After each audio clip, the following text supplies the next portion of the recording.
اعوذ باللہ من الشیطان الرجیم بسم اللہ الرحمن الرحیم۔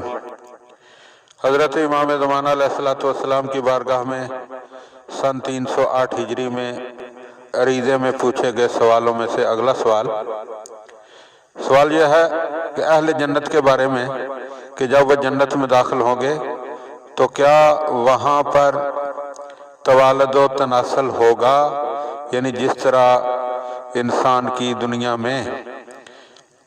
ازدواج کے بعد اولاد کا سلسلہ جاری ہوتا ہے، کیا وہاں بھی ہوگا؟ تو امام علیہ السلام نے جواب میں فرمایا جنت میں نہ کوئی عورت حاملہ ہوگی اور نہ اس کے بطن سے ولادت ہوگی، نہ ہی اسے حیض آئے گا، نہ نفاس، نہ بچوں کی پرورش کی مشقت۔ وہاں وہی ہوگا جو اللہ تعالیٰ نے فرمایا، اور اس میں وہی ہوگا جس کی ان کے نفس خواہش کریں گے، جس سے ان کی آنکھوں کو لطف آئے گا۔ لہذا اگر کوئی بندہ مومن جنت میں اپنے لیے اولاد کی خواہش ظاہر کرے گا تو اللہ عز جلالہ